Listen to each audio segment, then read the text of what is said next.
চলতি বছরের ডিসেম্বর কিংবা আগামী বছরের জুনে জাতীয় সংসদ নির্বাচন হবে বলে জানিয়েছেন প্রধান উপদেষ্টা অধ্যাপক মোহাম্মদ ইউনূস। তিনি বলেন, রাজনৈতিক দলগুলো যদি সংক্ষিপ্ত সংস্কার প্যাকেজ নিয়ে একমত হয় তবে নির্বাচন ডিসেম্বরেই হতে পারে। তবে তারা যদি বৃহৎ সংস্কার প্যাকেজ গ্রহণ করে তাহলে নির্বাচন আগামী বছরের জুনে অনুষ্ঠিত হবে।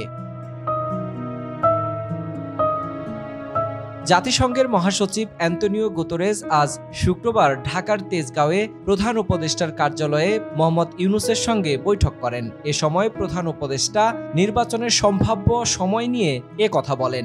বৈঠকে বাংলাদেশ সংস্কার উদ্যোগের প্রতি জাতিসংঘের প্রতিশ্রুতি পূর্ণ ব্যক্ত করেন গুতেরেস। তিনি বিশ্বে সবচেয়ে বৈষম্যের শিকার জনগোষ্ঠী রোহিঙ্গাদের দুর্দশা নিয়ে উদ্বেগ প্রকাশ করেন।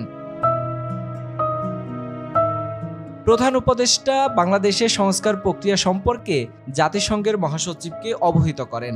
জাতিসংঘের মহাসচিব বাংলাদেশের অন্তর্বর্তী সরকারের উদ্যোগে নেওয়া সংস্কার কর্মসূচির প্রতি পূর্ণ সমর্থন ব্যক্ত করেন। তিনি দেশের দক্ষিণ পূর্বাঞ্চলে কক্সবাজারে বসবাসরত 10 লাখের বেশি রোহিঙ্গা শরণার্থীর জন্য মানবিক সহায়তা কমে যাওয়ায় গভীর উদ্বেগ প্রকাশ করেন।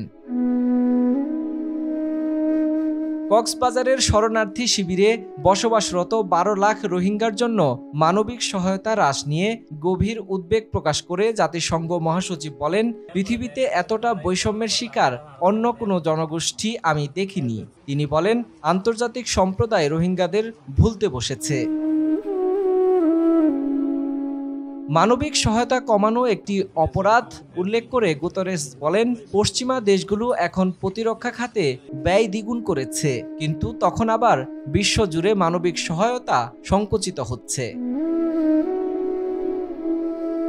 রোহিঙ্গারা সম্মানের সঙ্গে যেন তাদের জন্মভূমি মিয়ানমারের পশ্চিম রাখাইন রাজ্যে ফিরে যেতে পারে, সেজন্য অধ্যাপক ইউনূস জাতিসংঘ মহাসচিবের সহযোগিতা চান। রোহিঙ্গা সংকট সমাধানে সর্বোচ্চ চেষ্টা করবেন এবং তাদের জন্য সহায়তা সংগ্রহকে অগ্রাধিকার দেবেন বলে জানিয়েছেন জাতিসংঘ মহাসচিব। ডেস্ক নিউজ, বাংলা খবর 52।